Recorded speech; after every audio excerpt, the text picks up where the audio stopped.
You're back. You're back for episode 2 of the Fresh Cast with Billy Fresh, and I'm Bjorn. We want to thank everybody for listening, and I'm going to turn it over right away to Bill to do his little welcome thing. Hey guys, thanks for tuning in. Bear with us. This is definitely a work in progress, let's say that. I think something we wanted to touch on today, a big thing for me is the people starting out working out. You know, it's that time of year. It's New Year's resolutioners. And I see so much hate on those people right now.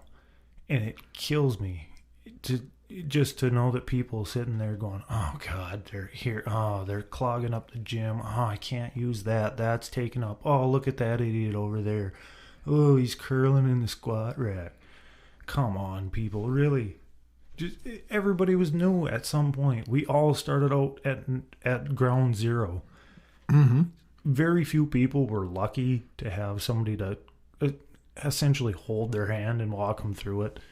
So, yeah, they're going to do stuff that's weird, completely stupid, whatever. Try to help them out. On the same note, don't be that guy that's over there hovering over everybody going, you're doing that wrong. You're doing that wrong. Yeah, don't be overbearing. No. There's nothing that'll turn people off from the gym worse than that guy that's going, well, you should do it this way. You should do this. So I guess what I'm trying to say is try to keep it positive. You know, they're starting out. Why kill that enthusiasm? They're doing something. They're not sitting on the couch. Exactly. They're taking a step to make themselves better. And everybody was there once. And I'll tell you right now, from my experience, right now I coach athletics, and I also run a weights program for high school athletes. And seriously, the best thing you can do for the most part is just step back and let them lift, demonstrate things. But if you see someone that is putting themselves in legitimate harm's way, they're doing something that's actually really going to get them hurt, then it's probably the best idea to step in and say, hey, you're going to mess up your shoulder, you're going to twist a knee, whatever. But otherwise, just let them do their thing.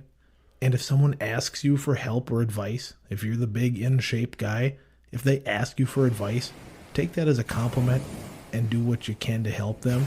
And if you're not comfortable with it, be honest about it. Say, I'm really not comfortable handing out advice, but I can maybe help you, kind of thing. Yeah, and that's a good place to redirect them to different websites, different stuff that you know about, places, resources that you've found information. And there's nothing worse than killing somebody's spirit, so don't do that. It's my biggest pet peeve, and I hear so much of it from people in the gym, from reading it on Instagram, Facebook, everywhere. Nobody is a full-blown expert. I'm sorry. Even the most knowledgeable people can be taught things, so don't think that you're above learning something. Yeah. If you're to the point where you can't learn anything more, honestly, you're too stupid to be in that weight room, because there's something new to learn all the time. So help out where you can. Keep that ego kind of in check, and just understand that those people there are there to get better. And if the gym is clogged up, guess what, dummy? Go to the gym at a different time. And also understand that there are going to be people that don't make it, and this wave will pass. Exactly. And there's a little bit of a difference, I understand, in big cities to small towns. Big cities, gyms have generally enough business to make it as it is. Usually they're chain gyms, so usually they can afford stuff. Where I'm training most of the time, it's not a chain gym. It's in a small town. They rely on people being there, paying memberships, coming and actually buying things, doing things to make it work. If you can't, sell memberships, if you don't have people there, the equipment's never going to get any better. You're never going to get anything new. So the more people that come in, the better that is for me, because I'm going to get new equipment. Hopefully, keep my fingers crossed, but that is the general idea there. Yep, and you know what? You might meet someone nice along the way and make a friend for real. And I know that sounds kind of corny, but it's a fact. And I think this little kind of introduction portion really ties into the next point that we wanted to talk about, and that's kind of the lifestyle and demeanor of most bodybuilders. I'm saying most, not all, outside the gym. Bill's going to talk a little bit about himself outside of bodybuilding and how that applies to life. I guess when you talk to most people who don't do it, that being bodybuilding, their instant thought is the typical meathead frat boy moron that's in there doing arm curls forever and staring at themselves in the mirror for hours. Me, yeah, I will admit I probably went through that phase myself. Everybody in a way kind of does. I shouldn't say everybody, but a lot of guys do. But to be honest with you, I will be the first person to tell you I am a total dork. I am a nerd at heart. I love nerdy, weird, strange things. Give me a sci-fi movie, some weird comic book stuff. I love it. And oddly enough, a lot of the guys are like that, but you don't always get that.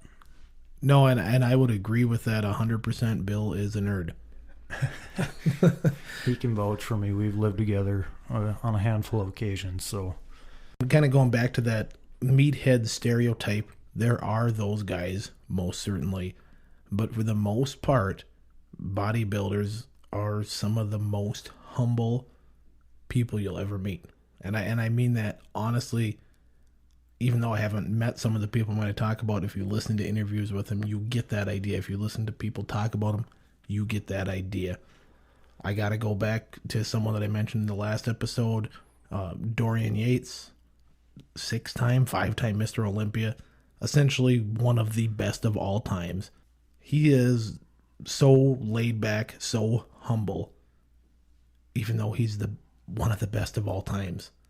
And that's kind of the case with a lot of bodybuilders and people in fitness in general. Yeah, the vast majority of people that I've met through bodybuilding and competing have been really, really good people. In getting ready for my last contest, I shouldn't say last, my only contest, I met my coach, who I've worked with now a little bit through training stuff, some help with diet stuff, Ben Ingolstead. Hands down, one of the coolest guys I've ever met. He didn't know me going into it. I didn't know him. Met him through opposing practice. And he just instantly picked up on, hey, you need some help with your diet. You need, whatever. You seem to be struggling a little bit at this point. And I never thought that I would run into somebody that was so willing to help me. And I guess in the future we'll talk more about probably Ben and hopefully be able to get him on at some time. But him and his fiance Bree, hands down, some of the nicest people I have ever met. Yep. And, most certainly in the sport, there's obviously going to be, jerks and the show-offs and that kind of thing. But for the most part, going back to it again, just normal human beings who are trying to make themselves a little bit better, not trying to make anybody feel worse, just trying to take positive steps in their life. And this kind of ties into the next thing with just being in the gym, going with the not even an etiquette thing, but mirrors in gym. And I know Bill and I are going to have similar but slightly different opinions on this. Me having the athletic lifting background, I know the value of mirrors for watching your form. Me working with young athletes, I know how annoying it is to watch them flex in the mirror all the time. So I like to have gyms without mirrors, very non-traditional, outside the box. And I know people are going to say he's nuts for that, but they're not there for flexing. With that being said, when you see the frat boy at the gym all the time flexing, understand he's just stroking his ego a little bit, and that's that.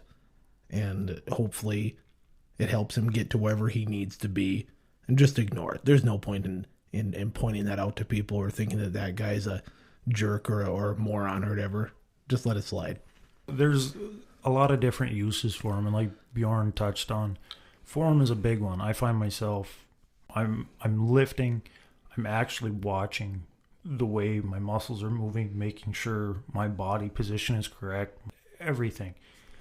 But I also, I started doing it more preparation for my contest. I'd be lifting, but I would also be running through my posing practice in my head and actually a little bit during my workout.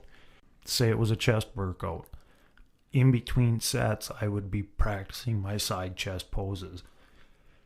And I'm sure to a handful of people at the gym, they were sitting there watching going, oh my God, look at this guy. What an arrogant prick.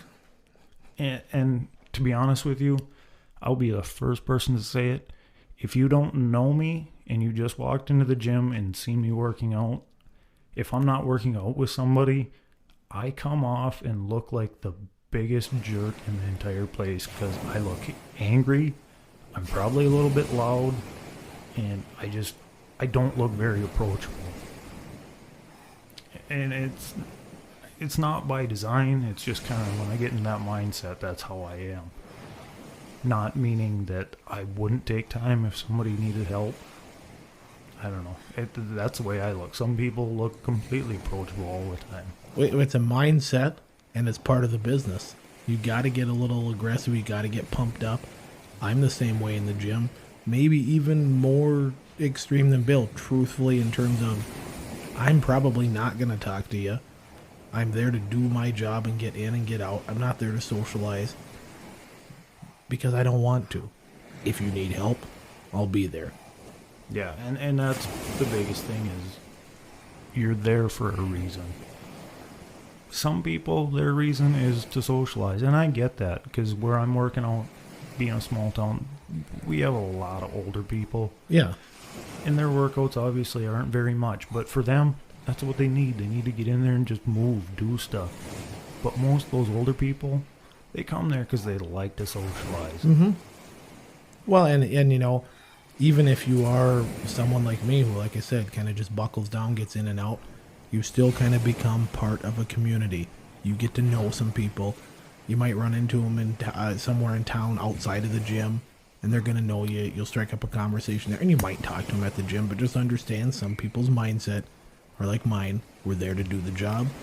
Some people are there to talk and socialize between things because that's what they want to do, and that's fine too. Yeah, and I got a funny story. There's actually there's an older lady that was working out in the mornings, and that's usually when the older crowd in the gym is there when I'm there. If I go in the morning anyhow. Just a question, does she actually wear workout clothes or like slacks? Jeans, straight up jeans. Yep. And street shoes. Older folks love that. Yeah, the whole 9 yards. It's, you know, they're not really breaking a sweat, but they're getting out and moving, doing something.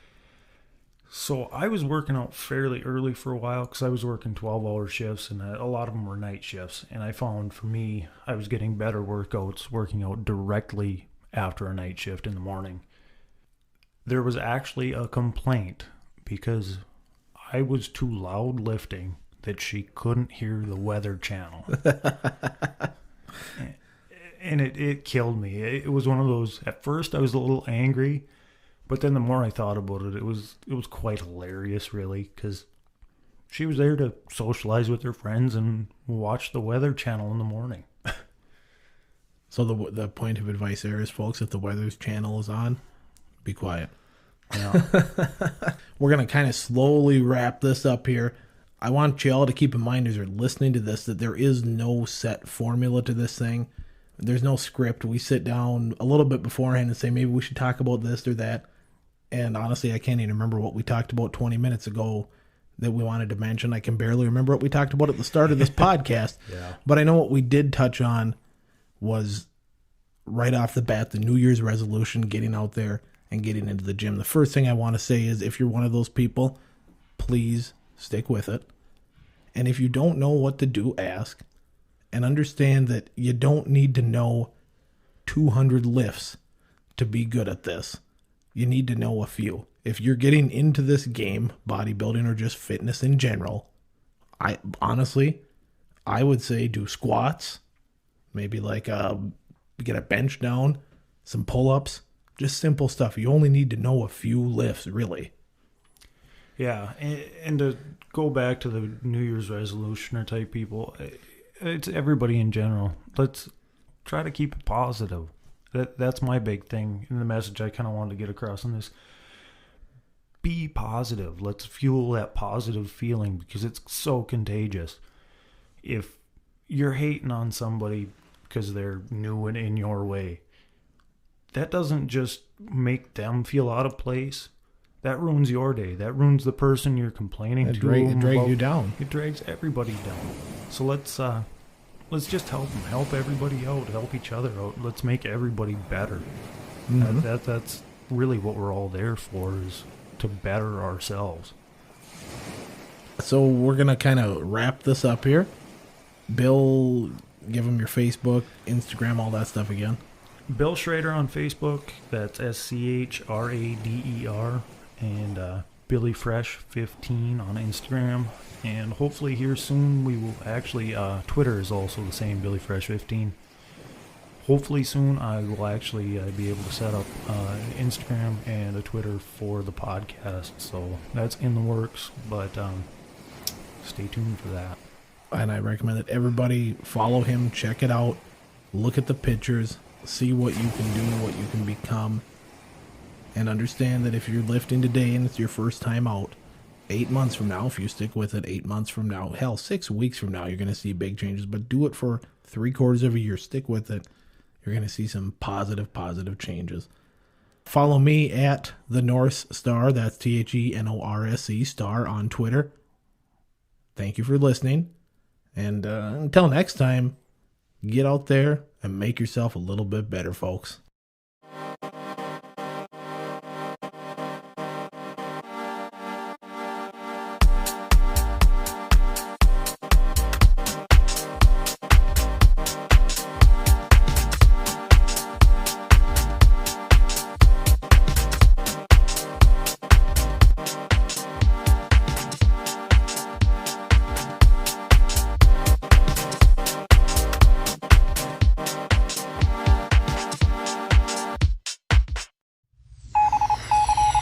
This has been a production of the North Star.